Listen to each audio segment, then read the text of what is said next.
Yogi Ramsuratkumar, Yogi Ramsuratkumar, Yogi Ramsuratkumar, Jaya Guru Raya. Bhagwan Shri Yogi Ramsuratkumar ki jai. Sarvam Yogi Ramsuratkumar Arpanamastu. Today we shall see one more delightful Leela of Bhagwan, Yogi Ramsuratkumar. It's a very wonderful story. When you go through the details, you will see for yourself how wonderful it is. There was one Appan Iyengar, a long-term devotee of Bhagwan, who used to come often to Yogi Ramsuratkumar at Sannidhi Street House. Even before that, when Swami used to go to Tapovanam, he had met him there. He continued to visit Bhagwan in Sannidhi Street House. Appan Iyengar was a TTR, that is, Traveler's Ticket Examiner. And once he had come to the station called Vizhupuram around 6 o'clock in the morning, 6 a.m. His duty, the next duty would be only at 6 o'clock in the evening. That means nearly 11 hours, leisure hours for him. He thought he would rush to Tiruvannamalai, have darshan of Bhagwan quickly, and come back by 4:30. So he would be ready for his next train, which is one Rameshwaram passenger train. So he took a bus immediately, rushed to Yogi Ramsuratkumar Bhagwan, and Bhagwan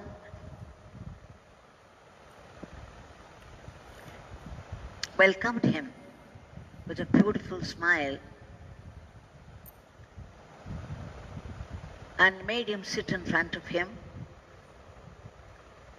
Bhagwan started to talk about a magazine that was in front of him. It's an ISKON magazine. Swami started to tell him elaborately how Chaitanya Mahaprabhu started the movement in the first place and what ISKCON is doing, and their main purpose of life is Nama Smaran, Nama chanting, Nama Sankirtan, singing the name. And that is the easiest and the highest way to reach God, the fastest way to reach God also. After that, Swami inquired about his duties, everything. See, that was the time Mrs. Indira Gandhi, the Prime Minister of India, had declared emergency. And therefore, the rules were all very strict everywhere in all the government departments. People had to report to duty punctually. If there was any delay, they would be punished accordingly. And TTE had to be in uniform and be there on the platform at least half an hour before. So many things were set right because of these punishments. People were very regular in their work. So Swami was inquiring about his duty, his train timings, everything, and then finally asked him to open that magazine on any page and start reading. The page that he took had a complete description of the balance, the nature's balance, how the animal kingdom and the plant kingdom, all very meticulously balanced. Like if there is no tiger to strike a deer and eat it up, there will be multiplication of this deer deers, and they in turn would start eating these plants and creepers, and if they are not enough because of the multiplication, they may even start eating the bark of a tree, and that would unsettle the balance. So God has created, not only created this world, He is also running the whole cosmos with such meticulous balance. So whatever God wills is perfect. Whatever happens is perfect. And after that, Swami said, okay, you open on another page and start reading. Now this time, this page had a very interesting story. It talked about one Mr. Agarwal, who was also a TTE, a traveler's ticket examiner in the railways. Like Appan Iyengar, he had come by a train. He had just landed in Mathura, the land of Krishna. And his next duty was going to be only in the evening, about 6 o'clock. So he was a great Krishna Bhakta. Immediately, as soon as he stepped on this Mathura station, he was reminded of Vrindavan and the Krishna Leelas. And immediately, he wanted to rush to Vrindavan and join the Nama Sankirtan there. So immediately he pushed off, thinking that he would be back soon. But there, when we went to Vrindavan, he started to sing the name of Krishna and was soon lost in it completely. He was overwhelmed. And what was more, he had a very beautiful experience of the presence of Krishna, that he felt oneness with Krishna. He was completely intoxicated. He was singing and dancing and singing and dancing and did not know the passing of time. And finally, when he came back to this earth with a thud, he knew it was 7 o'clock, 1 hour after his train, which means his train would have landed there and pushed out. He wouldn't be able to report to duty in time. Now 1 hour passed. So immediately he rushed back to Mathura and then again went to the resting room of the guards and apologized profusely for being very late. The inspector was there, his higher officer was there, who said, "What are you saying? Are you joking? What? You came here 1 hour before, you reported after your duty. What is more, you see you have signed in the report, and see there, the first aid box with your name on it, you put it down there. What's happening to you? Now you act as though you had never been here before."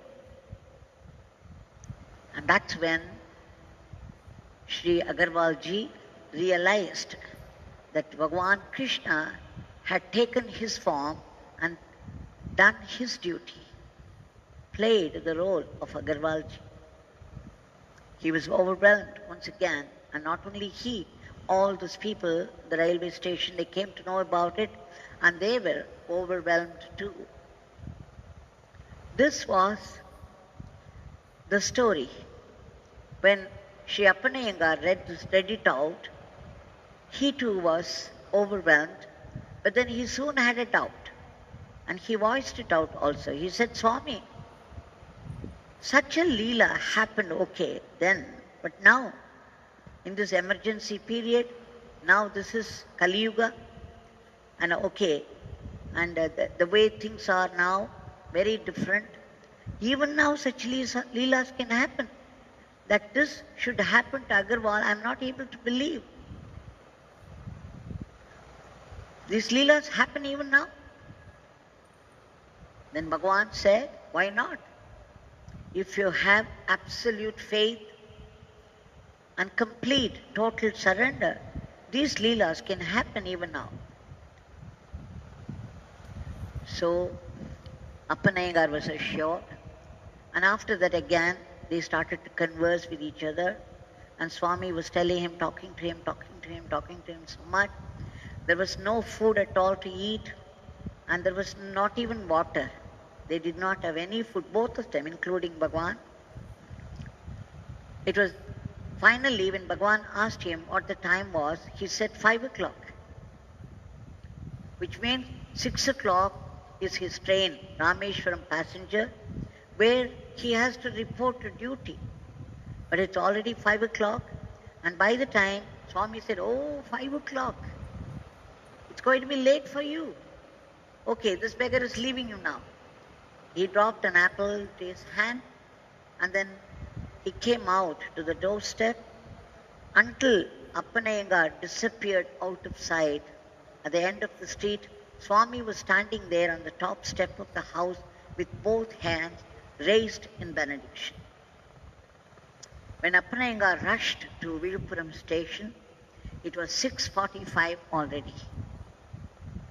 So again he hastily went to the resting room of the guards. He saw his higher official there, Inspector Meenakshi Sundaram. He started to apologize profusely. He said, "I'm so sorry. I don't know what adjustments you have to make, but I can take a medical certificate and produce it. What have you done now in my absence? Did you arrange something?" Inspector Meenakshi Sundaram looked at him with surprise. He said, "Of course I know that the Pournam is near and Tiruvannamalai Swami is near. So you would have rushed to your Swami. So I made some adjustment. I asked TTR Ratna Swami, who is already serving in Rameshwaram passenger. So when the train came here, I asked him to look after your coaches also. So you have lost nothing. Don't worry about it. I have made this adjustment. All you have to do now, Nellai Express will come. You get into the train and you come to Trichy, and Rameshwaram passenger will also come there, and then you can resume your duty there." So he was very happy. Appan Iyengar knew that Bhagwan had entered the mind of Inspector Meenakshi Sundaram, made him do all these adjustments without grumbling. He was very, very happy with the grace of Bhagwan. He got into Nellai Express, and just before that, Inspector Meenakshi Sundaram also added one thing. He said, "Look, my brother has sent a jackfruit from Pandruti. I will meet you in Tiruchi. I will also be boarding this train, but I'll have to travel in another coach. So you keep this jackfruit with you, you bring it over there and hand it over to me at Trichy." Now Appan Iyengar gladly took it and kept it with him. And when he reached Trichy station, he got down. And what was more, Rameshwaram passenger had also come, and TTR Ratna Swami also was there, and he also came to the station, to the platform. And Appan Iyengar saw Inspector Meenakshi Sundaram also true to his word. Inspector Meenakshi Sundaram told Appan Iyengar he would meet him at Trichy and collect this jackfruit. So Appan Iyengar rushed towards this Meenakshi Sundaram and said, "Here is your jackfruit.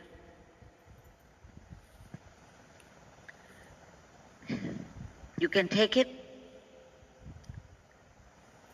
And thanks for all those adjustments. Now Ratna Swami has come here." Meenakshi Sundaram, there was a very strange expression on Meenakshi Sundaram's face. He said, "Appan, what are you saying? I made adjustments for you. And jackfruit, what are you talking about?" I said, "Sir," Appan Iyengar said, "Sir, you only gave me this jackfruit and asked me to bring it to Trichy station. You said you would collect it. And it is you who asked Ratna Swami to look after my coaches also, so that I could do my duty in Rameshwaram passenger from now on." Meenakshi Sundaram said, "Sorry, Appan, I am on leave for the past 2 days. I never came to Viluppuram. I never saw you there. I am here in Trichy for the past 2 days. How can you say that I made all these adjustments for you? And that, what is more, I have no brother at all. And you are saying that I gave it jackfruit, saying that my brother has sent it. Appan said, no, sir, just see, Ratna Swami is here. You have signed the report, just see. And then Meenakshi Sundaram looked at the signature, it was his. Again he was wonderstruck. And he said, oh my God, now I understand. It is your Tiruvannamalai Swami, your Gurunath, who has played this Leela. He has done all this only for your sake. And now it was Appan Iyengar's turn to get shocked.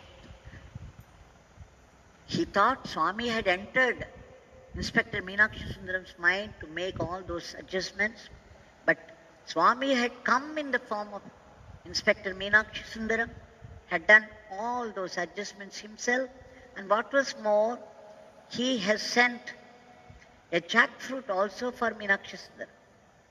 Then Inspector Meenakshi Sundaram smiled and said, because he used my name, he used my signature, he has given this as his prasad to me. And laughed. Now all the three people in that instant realized the power of Bhagwan Yogi Ramsuratkumar and his delightful Leela.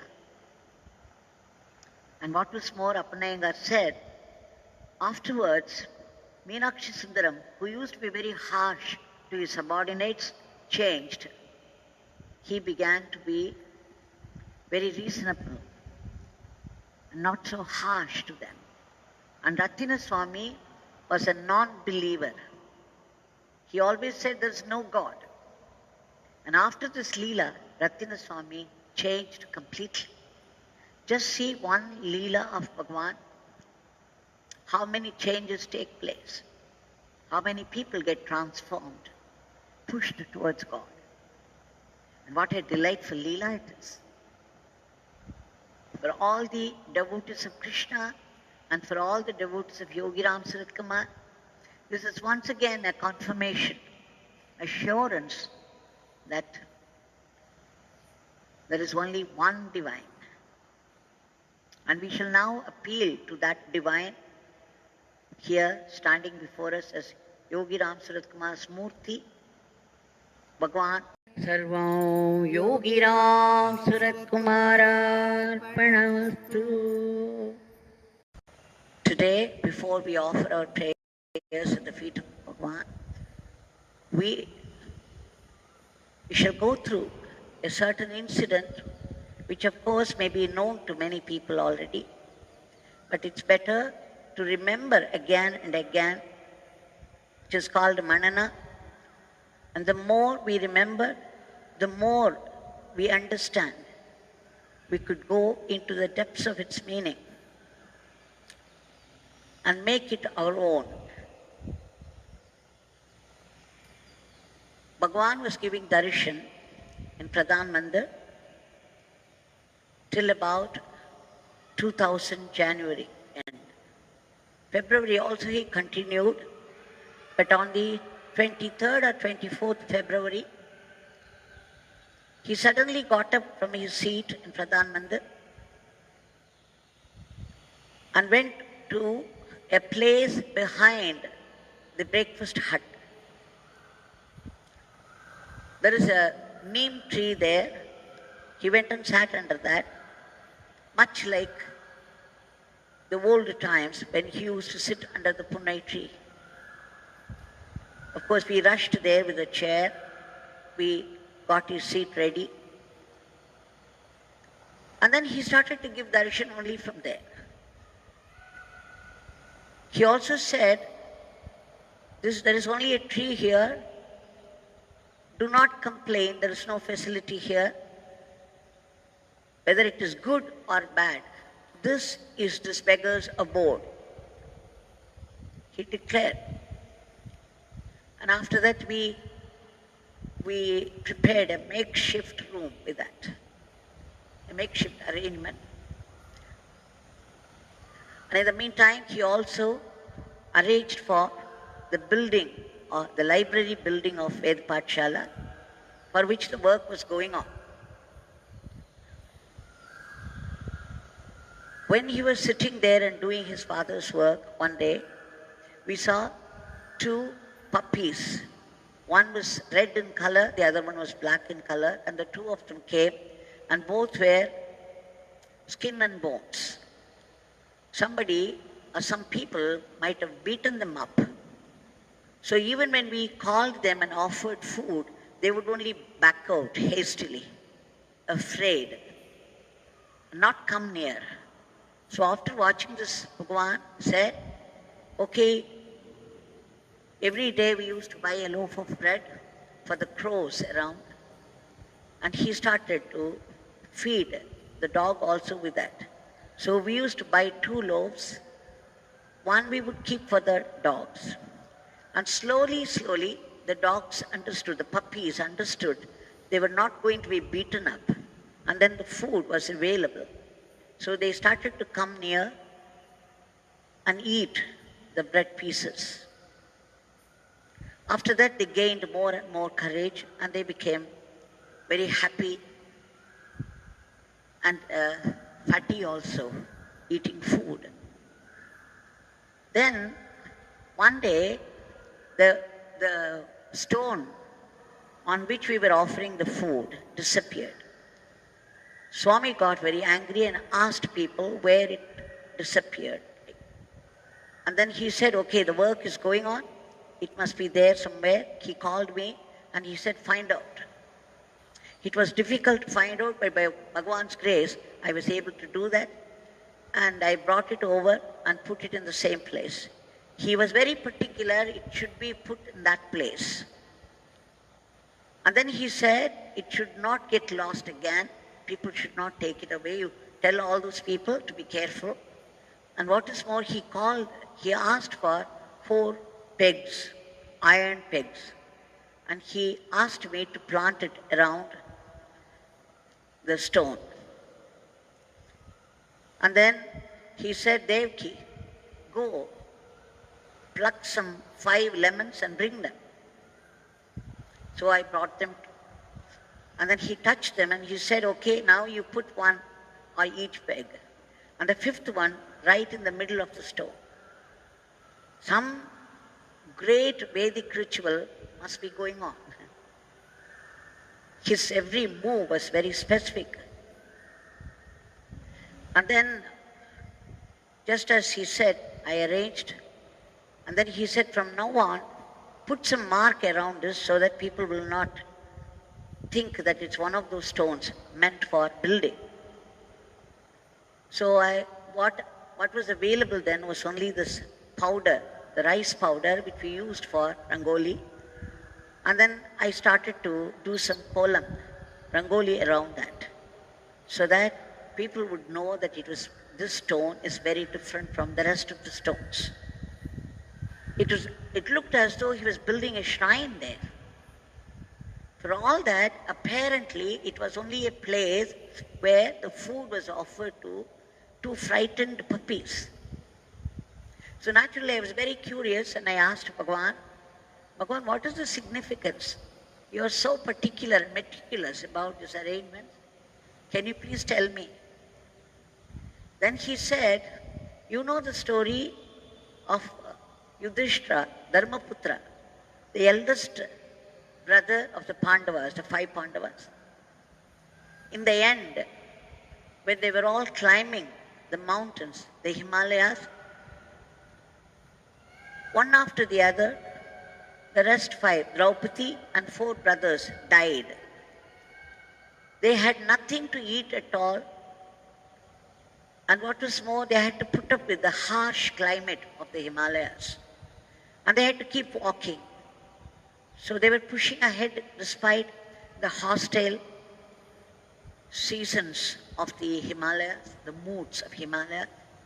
And finally, only Dharmaputra was left. And as he was walking, out of nowhere, a dog joined him. And then thereafter, the dog was following him faithfully.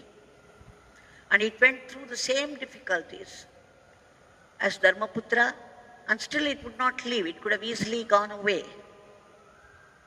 But it would not leave him. It put up with all the difficulties and stayed on. And finally, when Dharmaputra reached a point when he could no more hold his body, Indra sent his chariot in order to take Dharmaputra with the body to the heavens.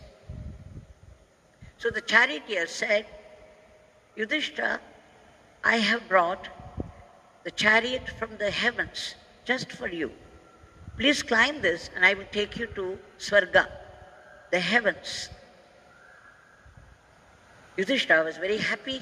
At last, there is no more this hard walking and the hostile environment. Here is some relief available. He said, okay, thank you so much. But then, you see this dog? This has been coming with me up till now.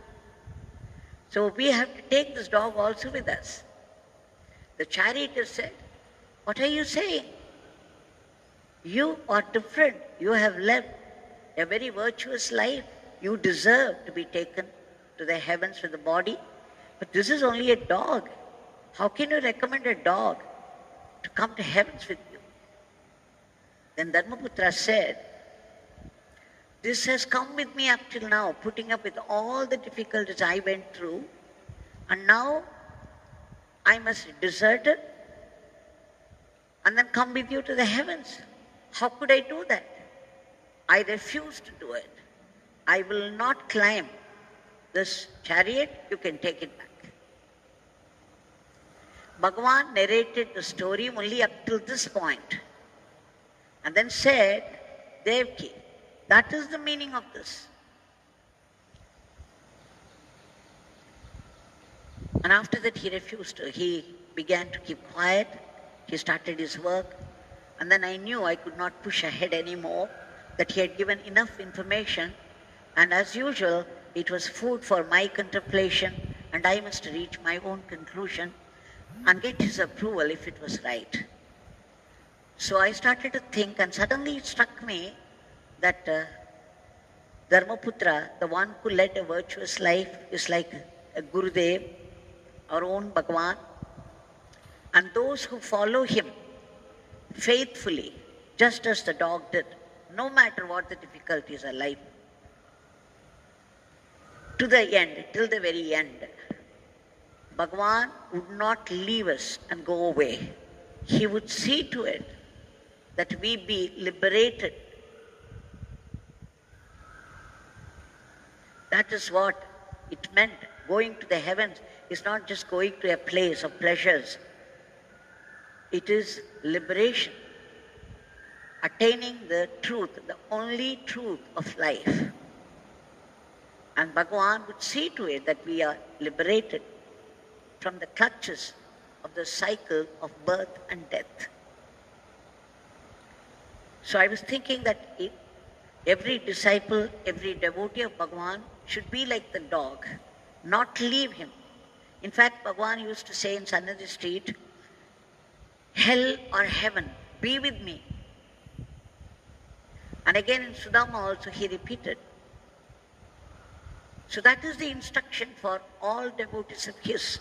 No matter how comfortable life is or how uncomfortable life is, how many difficulties we have to go through, we have his Nama which comes to our rescue, gives us help, guidance and protection. With all that, we pull on, remembering, chanting his name and praying to him, remembering his Leelas. And by remembering his name and Leelas, we are with him. We are walking with him. And if we do it till the end, it becomes his responsibility. Our liberation is his responsibility. He would see to it that we be liberated. So as I was contemplating on it and reached this conclusion, I looked up and Bhagwan was watching me. I was not aware of it. Bhagwan was watching me intently And then he smiled and he raised both his hands and blessed me. So I understood even my line of thinking must have been initiated and supported by his grace. So this is a lesson for all of us.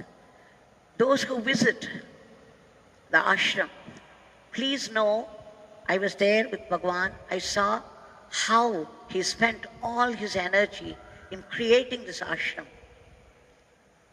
As his health was declining, in proportion, the ashram was growing. That I would say definitely this ashram is his physical form today. When you come to the ashram, you are touching the physical body of Bhagwan. The wind that's blowing here is his breath, and all the greens that you see around. You could call it his turban or shawl. He is very much present here in the ashram, very powerfully present, very vibrantly present. And he means his grace, his power. And so let us remember that no matter how terrible the situations develop in life, he is there, his nama is there, and we can always pray to him and get relief. But let us be with him till the very end. And then not only the solutions of life, even our salvation will be granted. So to such Bhagwan, who assured, because Bhagwan never taught me anything directly. He never spoke at length. If he did anything, if he taught anything at all, it was only through a demonstration, through a leela. He would only hint at it, and then a demonstration would follow. And then whenever I reached a conclusion, if it was right, he would smile and raise his hand in benediction. So those who come to the ashram, when you go around ashram Girivalam, you can stop for a minute there and pray to Bhagwan that this is a monument which is silently teaching us to be faithful to him, to remember his name all through life, to remember his leelas, to be devoted to him faithfully. That our salvation lies at his feet. Now to such Bhagwan, the embodiment of boundless compassion, the giver of our solutions of life and our salvation at the end, Bhagwan. Sarvam Yogi Ramsuratkumar Ashram. This evening, before we offer our prayers at the holy feet of Bhagavan Yogi Ramsuratkumar, we shall go through one or two incidents that throws light upon the various dimensions of his glory. Here is an incident, somewhat hilarious, at the same time has a teaching lesson for every one of us. One Pandian from Madurai, some 25 years back, when the ashram was being built, a few years, probably 3 or 4 years after the ashram started, Bhagwan was giving darshan just outside Pradhanananda. Shri Pandian used to come on every full moon day. He would go around the big mountain and promptly would present himself at the ashram gate at 7 o'clock for the Car Darshan of Bhagwan. Exactly at 7 o'clock, Bhagwan would enter the car, and all those people who would line up there have his holy darshan. Bhagwan would raise his hand and look at everybody standing there without missing anyone. And Pandian also joined the line, and every time he felt personally that Bhagwan was looking at him deeply, even for the fraction of a second, he would pass by. Now, after several times, he thought he was coming here for 4 or 5 years now, and he had seen so many people giving their names to one Raja who was working here at that time, and then they were called for private interviews, private darshans. So seeing this time after time, he thought, you see, he never particularly cared for Mahatmas. For him, okay, everybody is going and seeing. If there is any benefit by it, I shall also benefit. And that was his attitude. But this time he saw everybody going sometime or the other for private darshan. He thought, why wouldn't I? And then he gave his name also. First time he gave his name, they did not call him. Swami did not call him. And then the next Pournami, again he gave his name, and Swami did not call him. He began to think, he began to have misgivings.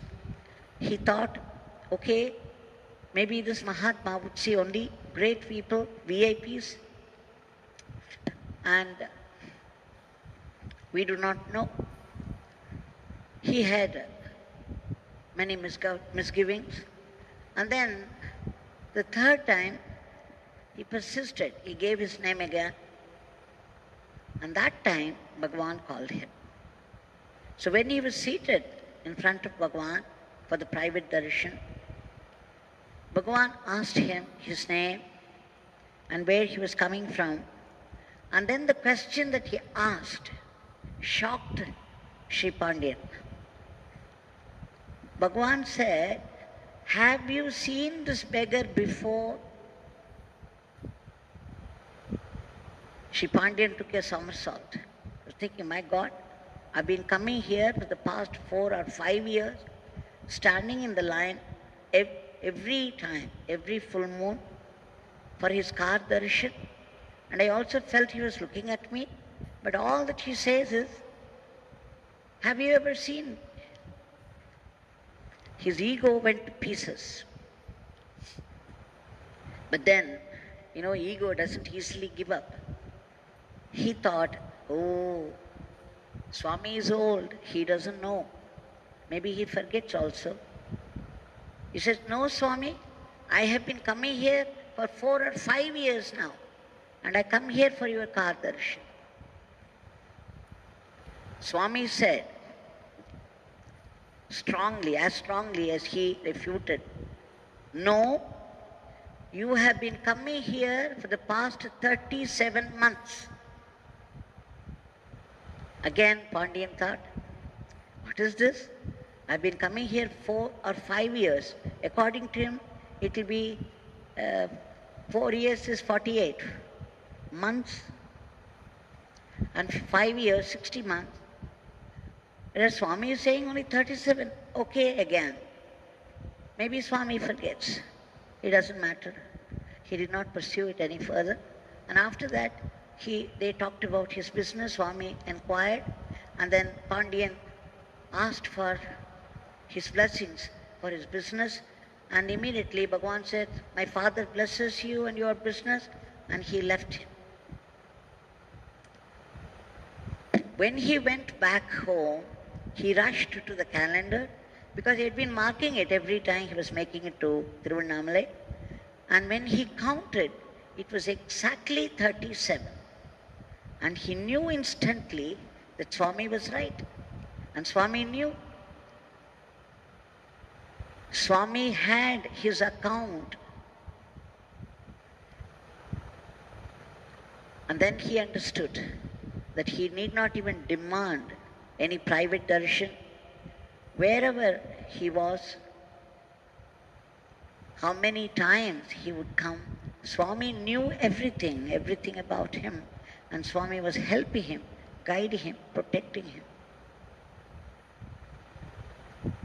So he used to say humorously, Amma, the first time we visit Swami, anybody visits Swami, Swami opens a register. He writes our name, and after that he keeps an account. We don't have to bother anymore because we are in his sight all the time. True, how true. That so many people, so many days, and that Bhagwan should keep the account of one Pandian and say exactly how many times he had visited him. This is Bhagwan. I remember another incident when Bhagwan was giving darshan in Sannidhi Street House. When we were all sitting there and singing his name, there was this professor, a lady professor, who was also head of the department in one of the colleges. She was waiting and she was also gesturing to me from outside because I knew her. She gestured to me 2 or 3 times and I was feeling very embarrassed because one would not dare recommend anybody to Swami. We never used to talk to others also. We would come straight to Bhagwan and watch only Bhagwan, sing only his name, and when he left us, we would not turn this side or that side and get back. Because Swami wanted it only that way.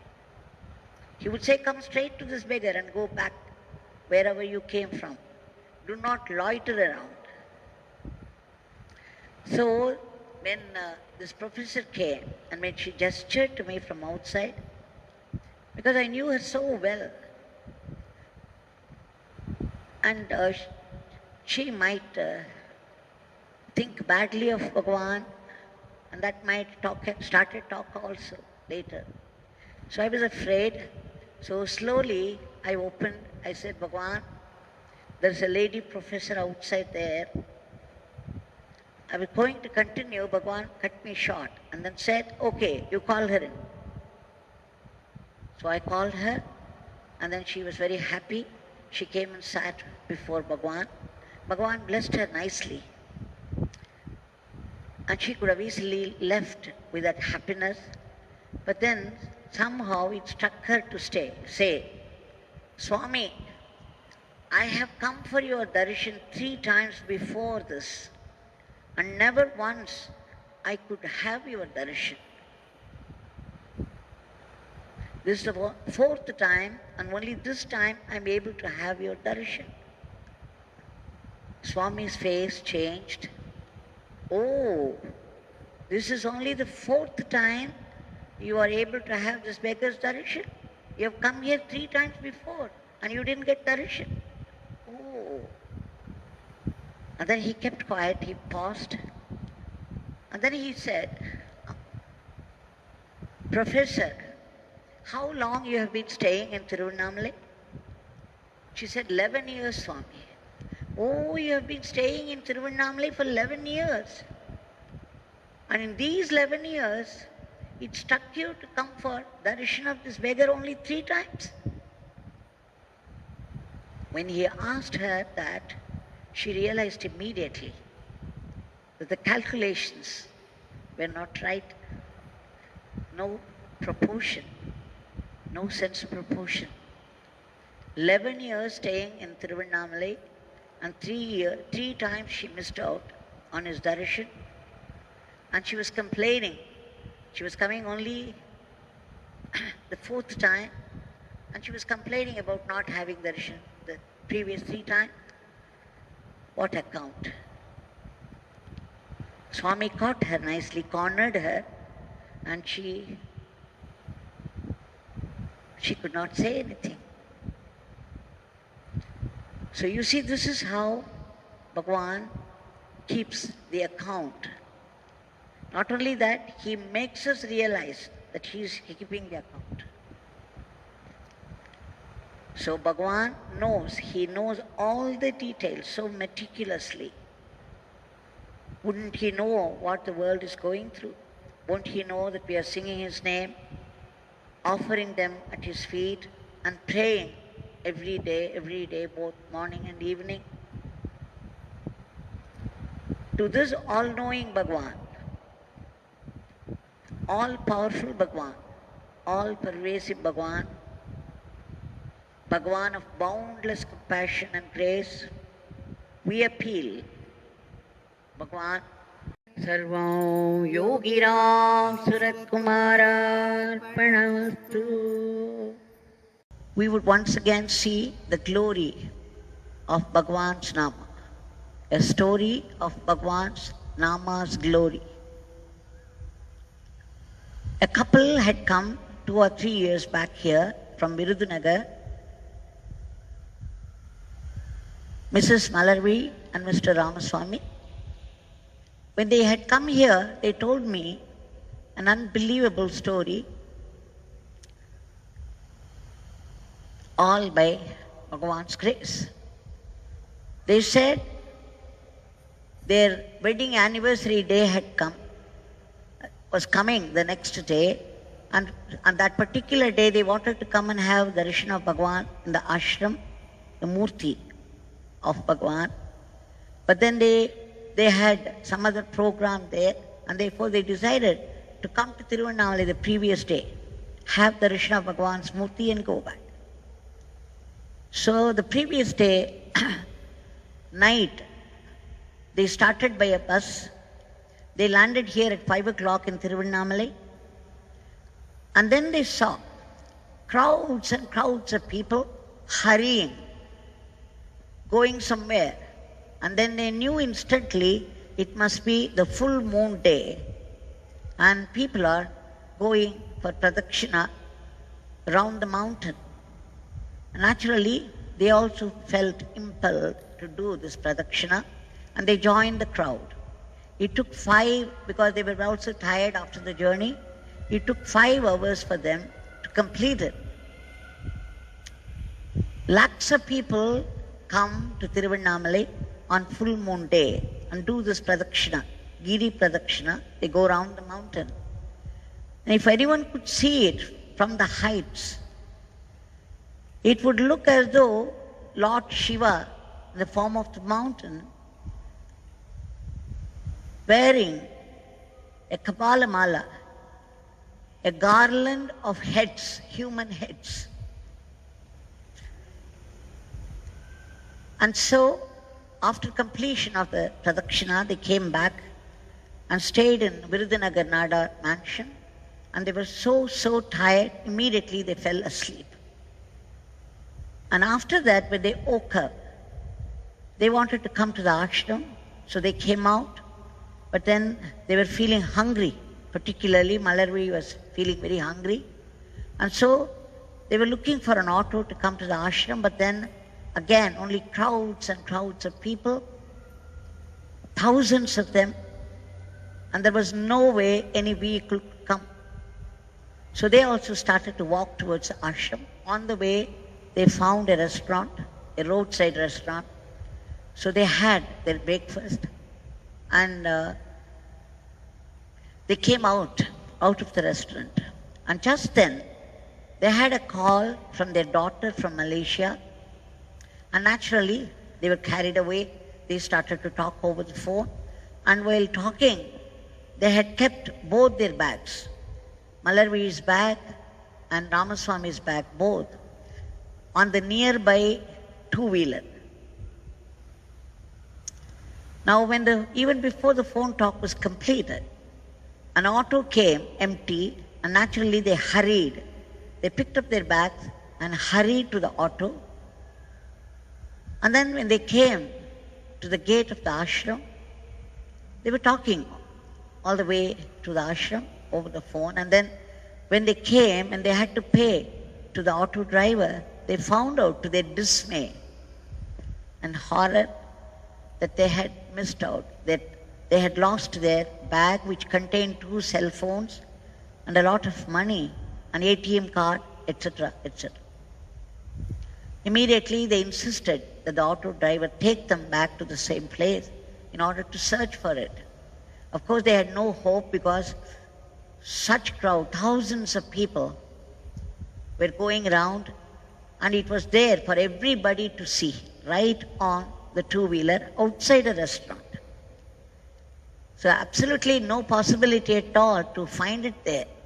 But still they wanted to try, because Malarvizhi already started Yogi Ramsuratkumar Nama, and both of them were chanting loudly and praying, And the auto driver said, Amma, if you want to go back again, I have to go by the round circuit. It will take a long time. I have to go here and there, wander and find the suitable lanes. And it will take quite some time to reach again because the road is full with a crowd. They said, whatever it is, please go, let's go. Let's take a chance and find out. Because we are chanting His name, Bhagwan will definitely do something for us. And then the auto driver said, you will not pay for it because you have lost your bag. You don't have money to pay me, so how can I take you? And then Malarvizhi assured that in her own bag there's an ATM card and they would definitely pay him. So after all these difficulties, and they took a longer circuit and came to the restaurant. And of course, when they got down on the two-wheeler where they had kept the bag, nothing could be seen. It was empty. So naturally, Malarvizhi she was very agitated. She started to cry and she was calling out to Bhagwan, Bhagwan, why are you testing us like this? We have come all the way only for your darshan. Why do you give this test to us? And just then, the owner, the proprietor of the restaurant returned and he saw them agitated, and then he asked what they were searching for. And when they related it, he said, don't worry, because when you boarded the auto, you had dropped one bag, and my son was coming that side and he saw that, immediately he picked it up and gave it to me. And then I found cell phone, ATM card, so many things. So I have kept it safe. I'll give it to you. Just imagine what they would have gone through, how they received this news. They were beside themselves in joy, absolutely rejoiced over it. And they were thanking Bhagwan soulfully. And they rushed to the ashram and related the whole story to me, how Bhagwan's Nama saved.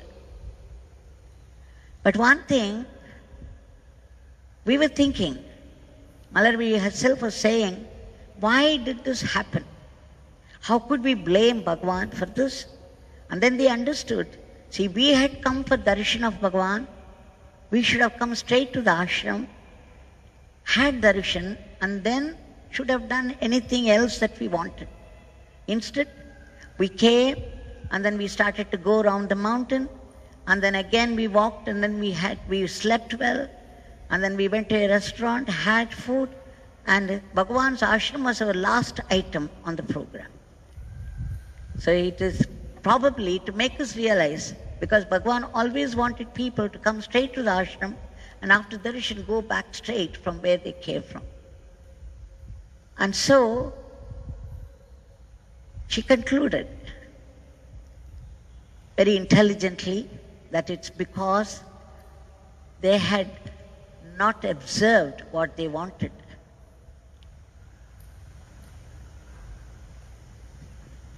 So that's another story also. Now it's getting late, so I shall do it briefly. A boy was going on a two-wheeler. He had a car license and he wanted to take a Xerox. He was going from a place called Vallam to Tanjore. But on the way, there was a strong wind and the license, somehow it flew away. And the boy was not even aware of it. But it's only when he reached the shop for a Xerox, he found out the license was missing, the car license was missing. Of course, the next 2 days, they ransacked the whole road, the whole pathway, and they could not find it. When they reported to their mother said, okay. She wrote a prayer and kept it before Yogi Ramsuratkumar Bhagwan's photo with 500 rupees. Said, Bhagwan, I pray to you, please get it back for us. But then 1 year passed. There was no news of this license at all. And they had given up and they resorted to other methods to get it. And now suddenly they got a call from somebody from Chennai. Their license was found after 1 year. And then they came to know from the nearby village to Vallam, somebody was going on a two-wheeler, and then to attend a nature's call, he stopped the two-wheeler on the way, And then he got down, there was a huge pit. So he got into it, and there he found this license lying. Immediately he took it, and there was a phone there, and he rang up to the phone number. And then that person passed on the news to these people. And what was more, when they contacted this village man who found it, he said, "It is very safe with me, and your place is only on my way to Tanjore, and I'm going every day. I'll come to your house and hand it over." So the license somehow found its way back to these people. Just a prayer and some money before Bhagwan's photo. It took some time. We do not know why it took so long for them, but it really returned. Bhagwan returned it to them. Now today, in today's world, we have lost normalcy of life. Bhagwan has to return it to us. And we have been chanting his name and offering prayers also. We shall pray. We shall once again pray today. Bhagwan,